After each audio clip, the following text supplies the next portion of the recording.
Meu pai era chefe de educação, PhD. Um homem muito importante, você não acha? Eu fui para casa e perguntei por que a gente não aprende sobre dinheiro na escola. Ele me olhou e disse: porque o governo não deseja nos ensinar essa matéria. O governo nos diz o que podemos e o que não podemos ensinar. Aquilo me soou estranho e eu falei: espera aí, a gente não vai na escola para aprender sobre dinheiro? Ele falou: não, seu trabalho é conseguir um emprego. Então eu falei: mas a gente consegue um trabalho para ganhar dinheiro. E ele respondeu: não, não, não. O propósito de trabalhar não é ganhar dinheiro. Eu perguntei: ué, por que a gente não aprende sobre dinheiro então? E pula a parte do trabalho? Ele virou frustrado e falou: se você quer aprender sobre dinheiro, por que você não pergunta para o pai do seu melhor amigo sobre o dinheiro? Era sobre o pai do Mike.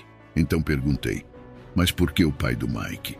Porque o pai do Mike é um empreendedor, ele respondeu. Mas o que o senhor é então? Eu perguntei. E ele respondeu: eu sou empregado do governo. E eu indaguei: qual a diferença? Ele falou: a diferença é que o empreendedor tem que saber sobre dinheiro, senão não vai ser mais empreendedor. E o empregado não tem que saber nada sobre dinheiro, porque o governo e a empresa é que vão cuidar dele. Eu ainda era criança, então fiquei meio confuso. Aí eu só segui o conselho dele, fui até o escritório do pai do Mike, bati na porta e falei: tô aqui, tenho 9 anos e quero saber sobre dinheiro. Ele só virou e falou: vai embora. É assim que começou a história do pai rico, pai pobre. E aí, de tanto insistir, meu pai rico acabou concordando em me ensinar sobre dinheiro com a condição de que ele nunca me pagaria. Porque no momento em que ele me pagasse, eu ia pensar como empregado. E essa é a armadilha. Empreendedores trabalham para ser livres. E aquilo no alto dos meus 9 anos deu um bug na minha cabeça. Ele falou: nunca queira um contra-cheque, meu filho. Entendeu? Ok, entendi. Ele virou e falou: como é que eu ganho dinheiro? Eu respondi: empreendendo, é claro. Então como que eu aprendo a ganhar dinheiro também? Primeiro ele me mostrou o jogo de tabuleiro, o banco imobiliário. Depois comecei a trabalhar para ele. Meu pai rico tinha hotéis. E eu fazia alguns serviços para ele, como limpar o chão, levar de um lado para o outro algumas ferramentas, coisinhas pequenas. E quando eu fiquei mais velho, eu comecei a trabalhar no escritório, no marketing, não contabilidade. Eu era basicamente um aprendiz, mas sempre trabalhando de graça. Aí a maneira como ele me ensinava sobre dinheiro era jogando o banco imobiliário.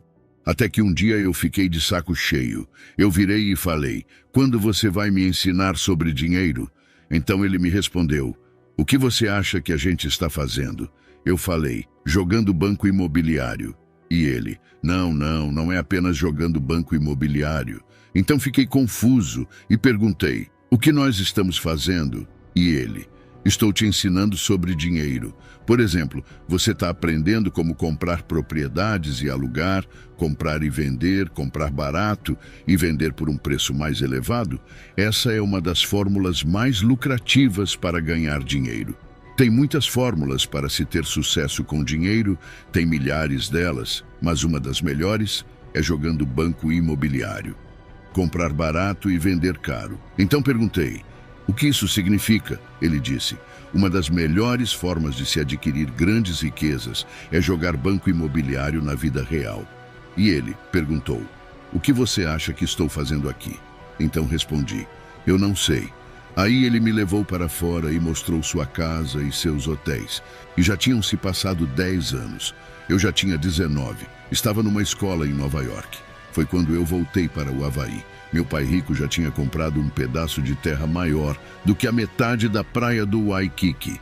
E ainda hoje, quando você vai à praia de Waikiki, o que você vê lá? O Hotel Hyatt Regency. Esse hotel é dele, assim como no jogo Banco Imobiliário. Assim como ele fazia no jogo, ele adquiriu os ativos maiores na vida real. Ele apenas manteve, porque naquela hora a propriedade não era tão grande, então ele teve que comprar todos os comércios menores, porque o Waikiki era um vilarejo pequeno. Então ele foi lá, comprou um comércio, depois comprou outro. Demorou algum tempo, mas finalmente ele montou esse pedaço de propriedade e depois ele montou o Hotel Hyatt, que agora é um hotel gigante e que depois ele vendeu por 800 milhões de dólares. Então foi assim que eu aprendi sobre dinheiro. Mas é claro que eu tive alguns problemas financeiros por boa parte da minha vida.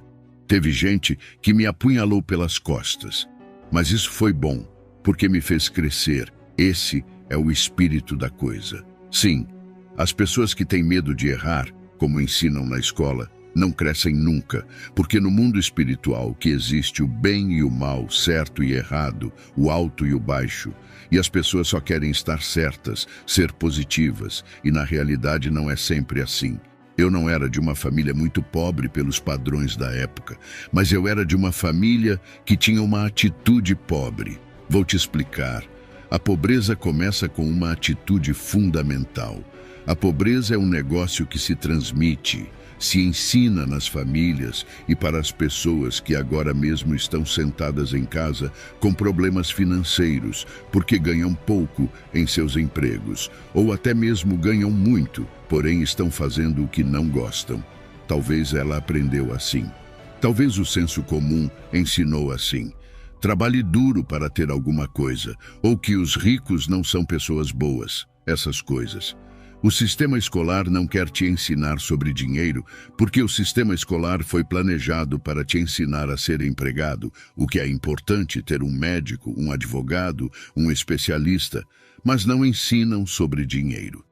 A maioria das pessoas carece de conhecimentos reais sobre negócios, como contabilidade, como dívidas ou impostos. Você tem que saber sobre essas coisas, mas na escola ninguém ensina. Então, quando as pessoas me perguntam como seu pai rico aprendeu isso e seu pai pobre, que era estudado, não? A resposta é muito simples. É porque o pai do meu pai rico morreu quando ele tinha 13 anos, e aí ele se viu com 13 anos, tendo que tocar os negócios da família, e para isso ele teve que deixar a escola.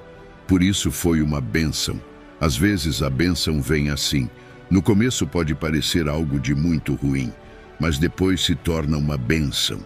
E logo seus professores se tornaram seu tesoureiro, o seu contador, o seu advogado, o seu banqueiro, os seus agentes imobiliários. Então ele teve o que eu chamo de professores de verdade, não falsos professores de escola.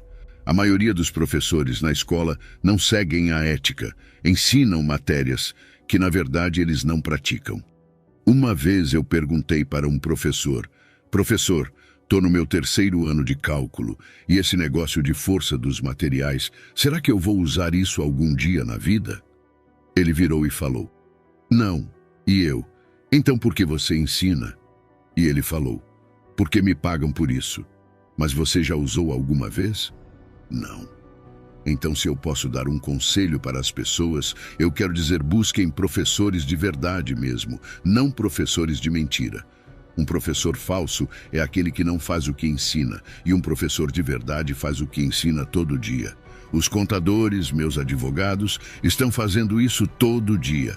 É assim que eu aprendo com eles, resolvendo os problemas dos meus negócios. Então eu tenho contadores, advogados, banqueiros, eles ganham pouco, eu sei. Mas eles são necessários, pois eles me ajudam a resolver os problemas que surgem na minha empresa. E os ricos constantemente dizem: não conte a eles isso. Não diga para as pessoas como elas podem ser ricas. Mantenha os pobres. Eu mesmo não sou religioso, mas a Bíblia fala: vocês terão pobres por perto sempre.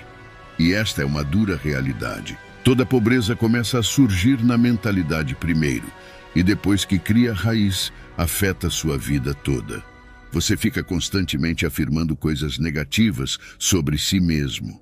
Ok, eu não sou muito religioso, mas quando a pessoa fala não posso, eu não consigo, ela se afunda e acaba se tornando aquilo que disse.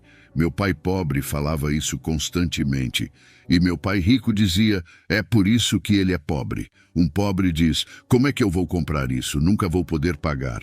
Porque no fundo, isso é um escape, entendeu? É mais fácil falar assim. E sabe o que meu pai rico dizia? Em vez de não tenho dinheiro para isso, como eu posso pagar, como eu posso fazer? O que é necessário fazer para chegar lá? ele dizia. Uma pergunta abre a mente e uma afirmação fecha a mente. Veja, quando você diz, não posso pagar por isso, sua mente se fecha e acaba acontecendo o que você disse. Mas quando você diz, como poderei pagar por isso? Sua mente se abre e você encontra inúmeras soluções para resolver o seu problema. Por exemplo, basquete e futebol. Os dois têm equipes, mas com regras diferentes. Outras pessoas são golfistas, jogam sozinhas, cada um joga de um jeito. E no jogo financeiro, eu sigo as regras dos negócios de imóveis. Então, o que eu digo para os jovens é, encontre o seu jogo e jogue. Se você gostou desse vídeo, deixe o seu gostei e comente. Eu fiquei até o final. Espere um momento. Você já se viu nessa situação? Todos os dias somos bombardeados com vídeos e mensagens motivacionais que têm o objetivo de inspirar e incentivar a execução das tarefas que precisam ser realizadas. No entanto, o entusiasmo inicial e o impulso associado a esses estímulos têm uma duração muito curta, e a neurociência da motivação explica esse fenômeno. Isso se manifesta como um aumento temporário de dopamina, o neurotransmissor da motivação, e não do prazer, como as pessoas pensam ser. É uma substância que nos envolve em um estado de motivação intensa. Entretanto, é evidente que esse estado é de curta duração. Por vezes, assistimos a vídeos motivacionais quando falta vontade de realizar alguma tarefa, como ir à academia, por exemplo, e eles funcionam muito bem naquele momento.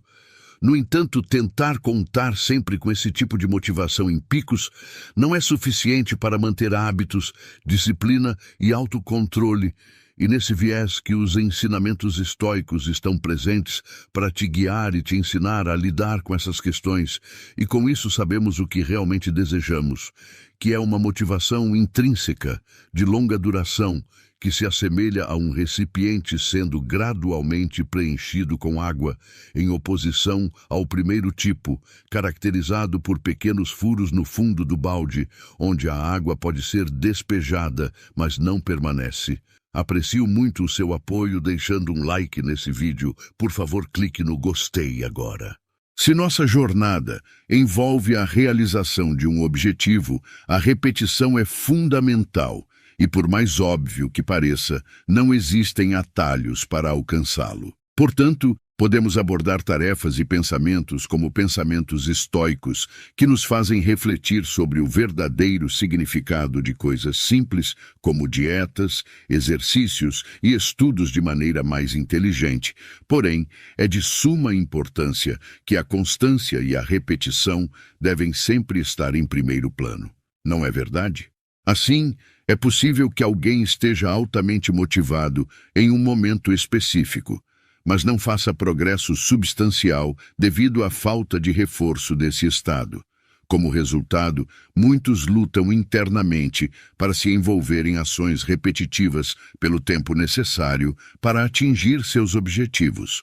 Surge, então, o desejo, exemplificado pelo anseio por um físico mais atlético, que, no entanto, carece de progresso significativo devido à falta de constância. Este quadro, possivelmente, reflete uma escassez de disciplina e autocontrole.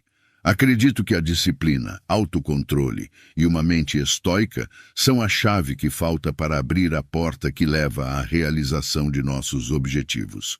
A disciplina costuma ser vista com uma conotação negativa, associada a algo árduo, desgastante e rígido. Minha experiência ao seguir uma dieta rigorosa para um campeonato de artes marciais ilustra vividamente esse desafio. Naquele momento, a disciplina era uma necessidade premente para atingir um nível ótimo de desempenho físico e cumprir os requisitos da categoria. No entanto, esse período de 1 ou 2 meses foi permeado por um sofrimento contínuo, caracterizado por um estresse psicológico constante devido às restrições alimentares impostas. Foi ao término do campeonato, no qual sofri uma derrota precoce, que compreendi como a rigidez disciplinar teve um papel significativo no desfecho. A liberdade subsequente da restrição dietética resultou em um aumento excessivo do consumo de fast food, ilustrando como a rigidez pode cobrar seu preço. Minha percepção sobre disciplina e autocontrole sofreu uma transformação substancial ao longo do tempo. Hoje, vejo esses atributos não como imposições onerosas, mas como âncoras que sustentam minha sensação de liberdade, tranquilidade e contentamento pessoal. A história, em sua sabedoria, considera a disciplina uma virtude, juntamente com valores como perseverança, resiliência e domínio próprio. Os sábios do passado valorizavam a administração prudente do tempo, alertando-nos para não desperdiçar esse recurso precioso, dado a fugacidade da vida. Marco Aurélio, diga-se de passagem, um grande pensador estoico em seus ensinamentos, frequentemente recorria à natureza, argumentando que somos inerentemente destinados à labor. Ao falar de trabalho, não se referia exclusivamente ao labor assalariado, mas à dedicação em aprimorar nosso foco, inteligência e habilidades. Dentre essas competências, destaca-se o autocontrole e a disciplina. O que é autodisciplina? A disciplina é definida como a habilidade de realizar aquilo que se sabe ser necessário, mesmo quando a vontade de fazê-lo é escassa. No entanto, discordo ligeiramente da última parte, referente à realização de tarefas contra a própria vontade. Se verdadeiramente não desejamos algo, não há motivo para sua execução. A vida é breve, por que então nos submeter a atividades inconciliáveis com nossos anseios? Frequentemente, somos influenciados pela opinião alheia, pelas expectativas externas e pelo ambiente que nos cerca a perseguir objetivos que não refletem nossos verdadeiros desejos. Portanto, ao discorrer sobre disciplina, refiro-me não à imposição de acordar às 4:30 da manhã ou a outras práticas consideradas essenciais por terceiros. Em minha perspectiva, uma definição mais precisa seria a habilidade de executar algo de forma consistente em prol de um propósito definido. Posto isso, cabe uma análise mais aprofundada sobre o funcionamento de nosso sistema cerebral de motivação e recompensa. O cérebro humano libera dopamina, o neurotransmissor relacionado à motivação, apenas quando antecipa recompensas fisiológicas. Por exemplo, se o sono é insuficiente ou de má qualidade, o cérebro se inclina à busca de descanso em detrimento de outras atividades. Dessa forma, compreendemos por que, em determinados momentos, a motivação para seguir uma dieta ou frequentar a academia é escassa, enquanto a procrastinação se apresenta como a opção mais atraente. A disciplina primordial, que precede todas as demais, reside na valorização de aspectos fundamentais como o sono, a alimentação e a atividade física. Todos os nossos empreendimentos são modulados por substâncias químicas, que, por sua vez, são influenciadas por esses hábitos primordiais. É necessário, portanto, estabelecer uma rotina de sono, alimentação e exercícios e também abster-se do que não é benéfico. Isso pode parecer simples e até banal, mas o cérebro necessita de um período de aprendizado para internalizar tais práticas. Não será apenas assistindo a um vídeo que se obterá a motivação duradoura para alimentar-se bem, dormir adequadamente e valorizar o tempo de descanso e a própria saúde. Em resumo, autocontrole, trabalho e propósito são 3 dimensões essenciais. A filosofia estoica, em suas diversas correntes, ressalta que a busca pela paz interior não significa inatividade, mas sim o uso adequado do corpo e da mente, contribuindo para o bem comum. A disciplina e o autocontrole são os alicerces que propiciam a concretização dos objetivos. São valores que, longe de representarem uma imposição opressora, conferem liberdade, serenidade e satisfação pessoal. Assim, ao refletirmos sobre esses princípios, somos guiados na jornada rumo à plenitude e ao autodesenvolvimento. Steve Jobs proferiu uma sentença intrigante que, em essência, preconiza a limitação do contato com um determinado tipo de indivíduo, organizando o nosso entorno conforme o nosso propósito. Contudo, em última análise, o ambiente exterior, incluindo nosso círculo próximo, está, em certa medida, à mercê do acaso. Não controlamos quem são nossos amigos. Então, o que podemos fazer? Podemos fortalecer nosso autocontrole, podemos fortalecer nosso foco contra as inevitáveis distrações, amplificando nossa determinação para concluir o que desejamos alcançar. Se tivermos a determinação de mudar um hábito, alterar a forma como encaramos a vida, aqui, em nosso reservatório de autocontrole, mas isso serviria para qualquer empreendimento, é imperativo compreender que a plasticidade cerebral exige tempo, necessita de exposição e repetição. E, claro, para fortalecer nossas conexões neurais de aprendizado, precisamos de um sono adequado, por exemplo. Assim, percebemos como as coisas se entrelaçam. Portanto, quanto mais conquistarmos as distrações e tentações, no sentido de dominar aquelas atividades que nos propomos a realizar, mais demonstraremos diligência. Como podemos alcançar nossos objetivos se não somos capazes ou não estamos dispostos a trabalhar? Do ponto de vista estoico, o trabalho não é apenas relevante, é também a atividade para a qual fomos destinados. Tudo no universo possui um lugar, e nós, como seres humanos, não somos exceção. Possuímos capacidades únicas para servir ao todo. Os filósofos estoicos consideravam a diligência, ou seja, ter cuidado, atenção e dedicação ao realizar uma tarefa, como uma característica essencial. Fomos moldados para rolar no TikTok, no Instagram o tempo todo, para nos alimentar de fast food constantemente. Então sim, é muito mais cômodo ficar na cama. No entanto, o imperador estoico recorda a si mesmo que não nasceu para o conforto. Ele menciona como plantas, pássaros, formigas, aranhas e abelhas desempenham suas funções. Se voltarmos a OS nossos ancestrais, veremos a mesma dinâmica. Trabalhávamos, fazíamos o que era necessário naquela época. Atualmente, valorizamos a importância do sono, do descanso e do relaxamento. Marco Aurélio afirmou também que a natureza estabeleceu um limite para isso, assim como o fez com a alimentação e a ingestão de bebidas. Portanto, existe um momento para relaxar e um momento para trabalhar. O que precisamos não é tanto um equilíbrio, mas sim um contraste, um período de trabalho intenso, seguido por um de relaxamento intenso. Em minha rotina, estou dividindo claramente esses momentos nas minhas manhãs. Atualmente, acordo às 8 da manhã. Alguns podem considerar isso prazeroso. Afinal, tem sido uma parte intrínseca da vida humana desde tempos imemoriais.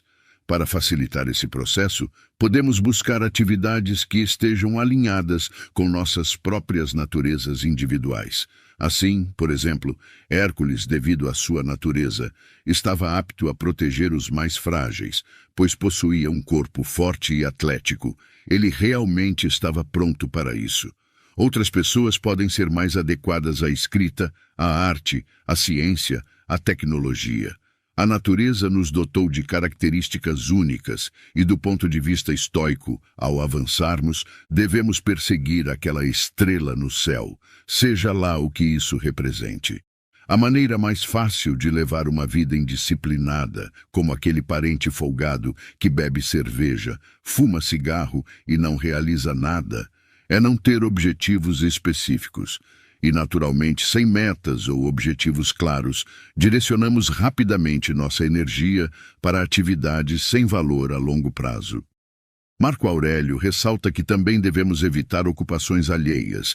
Mesmo que estejamos envolvidos em alguma atividade, não significa que estamos sendo produtivos. Ficar ocioso é consumir nosso tempo e, principalmente, nossa energia em troca de um prazer momentâneo. Simplesmente continuamos nessa espiral de pequenos prazeres e consumo. Para muitas pessoas, a vida pode parecer sem sentido.